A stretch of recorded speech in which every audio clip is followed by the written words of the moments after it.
Welcome to special analysis. నేను రమా మండవ. ఈరోజు చంద్రబాబు నాయుడుకు పెనమలూరు టికెట్ ఒక సవాల్గా మారిందా అంటే అవుననే చెప్పాలి.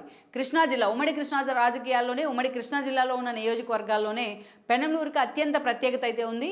ఒక అన్ని సామాజిక వర్గాల కలయికగా పెనమలూరు అని చెప్పాలి. బీసీ ఓట్ బ్యాంక్ అక్కడ ఎక్కువగా యాదవ్ కమ్యూనిటీ ఉన్నప్పటికీ కూడా అన్ని సామాజిక వర్గాలు కూడా ప్రీడామినెంట్గానే ఉంటూ వస్తున్నాయి. గెలుపు ఓటములు నిర్ణయించే వ్యూహాత్మక పాత్రలో కూడా అన్ని సామాజిక వర్గాలు ఉన్నాయి. అలాంటి పెనమలూరు నుంచి పర్టికులర్లీ గత ఎన్నికల్లో 2014 ఎన్నికల్లో అక్కడ నుంచి పూర్తి స్థాయిలో టీడీపీ తరపున బోడే ప్రసాద్ గెలిచి ఎమ్మెల్యే కూడా అయి ఉన్నారు. అయితే 2019 నాటికి వైఎస్ఆర్సీపీ వేవ్ కావచ్చు, అక్కడి నుంచి కాంగ్రెస్ నుంచి వచ్చిన పార్థసారథి ఎమ్మెల్యేగా పోటీ చేస్తున్నారు. ఆయన ఎమ్మెల్యేగా పెనమలూరు నుంచి గెలవడం జరిగింది. అయితే ఇదే సమయంలో చూసినట్లయితే కూడా పార్థసారథి ఒక బీసీ కోటా కావచ్చు, తన ఫ్యామిలీకి ఉన్న ఒక పొలిటికల్ బ్యాక్గ్రౌండ్ రీత్యా కావచ్చు, సో వివాద రహితుడిగా ఆయన మీద ఉన్న ఒక ఇమేజ్ కావచ్చు, డే 1 నుంచి కూడా ఉమ్మడి కృష్ణా జిల్లాలో ఉన్న రాజకీయ సమీకరణాల దృష్ట్యా ఆయన జగన్మోహన్ రెడ్డి తరపు నుంచి మంత్రి పదవిని డిమాండ్ చేస్తూ వచ్చారు. మంత్రి పదవిని ఆశిస్తూ వచ్చారు. ఎందుకంటే ఆ రెప్యుటేషన్ అయితే ఆయనకు ఉంది. మంత్రి పదవికి ఆయన అర్హుడు కూడా. గతంలో మనం చూసినట్లయితే జగన్మోహన్ రెడ్డి ప్రతిపక్షంలో ఉన్న సమయంలో అక్కడ లోకల్గా ఆయనకి విజయవాడలో తన స్థలాన్ని కూడా పార్టీ ఆఫీస్ కోసం త్యాగం చేసిన చరిత్ర ఉంది పార్థసారథికి.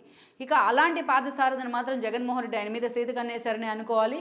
కృష్ణా జిల్లా నుంచి అటు పలు సామాజిక వర్గ యాంగిల్స్లో మనం చూసినట్లయితే కొడాలి నానికి మంత్రి పదవి ఇచ్చున్నారు. అదేవిధంగా పేర్ని నాని కాపు సామాజిక వర్గ కోటాలో మంత్రి పదవి ఇచ్చున్నారు. సో ఫస్ట్ లిస్ట్లో తన పేరు లేకపోయినప్పటికీ ఆయన అలాగే సైలెంట్గా పార్టీలో పార్థసారథి కొనసాగుతూ వచ్చారు. కానీ ఆ తర్వాత రెండోసారి జగన్మోహన్ రెడ్డి ఎప్పుడైతే షఫ్లింగ్ మంత్రివర్గ విస్తరణ పేరుతోని కొత్త వాళ్ళకి అక్కడ అవకాశం ఇచ్చే ప్రయత్నం చేద్దాం అనుకున్నారు. ఈ క్రమంలోనే నానిని పేరుని నానిని కొడాలి నానిని కూడా పక్కన పెట్టారు. ఆ సమయంలో తనకు ఆ కృష్ణా జిల్లా నుంచి తనకి రెప్యుటేషన్ ఉంటుంది, తను క్యాబినెట్లోకి వెళ్ళబోతున్నారని కూడా ఆయన వర్గం భావిస్తూ వచ్చింది, పార్థసారథి వర్గం. కానీ ఈరోజు మాత్రం పూర్తి స్థాయిలో పార్థసారథిని అప్పటి నుంచి కూడా జగన్మోహన్ రెడ్డి పక్కన పెట్టారు. మొన్న ఎప్పుడైతే సీట్ల షఫ్లింగ్ సమయంలో పార్థసారథి కూడా జగన్మోహన్ రెడ్డి నన్ను ఎన్ని త్యాగాలు చేసినా ఆయన పట్టించుకోవట్లేదంటూ కూడా ఆయన ఆవేదనగా మాట్లాడడం, అప్పటి నుంచి కూడా పార్థసారథికి చెక్ పెట్టే ప్రయత్నం అయితే జరిగింది వైసీపీ నుంచి.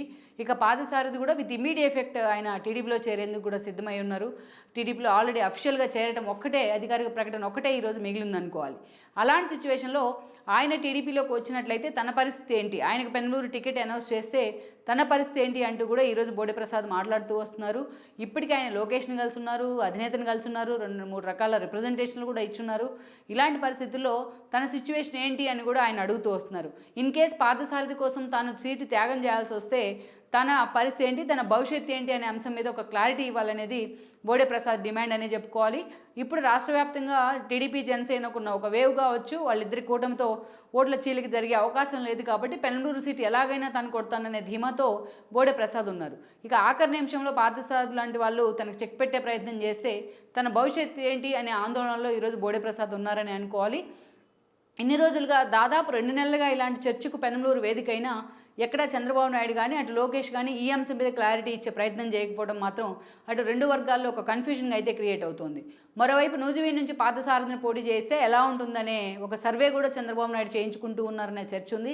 అందుకే ముద్రబోయిన లాంటి వాళ్ళు లేటెస్ట్గా జగన్మోహన్ రెడ్డిని కలిసి ఉన్నారు. ఈ నూజివీడు అంశం విషయంలోనే ఆయన తీవ్ర స్థాయిలో పార్టీ మీద అసంతృప్తి వ్యక్తం చేస్తూ.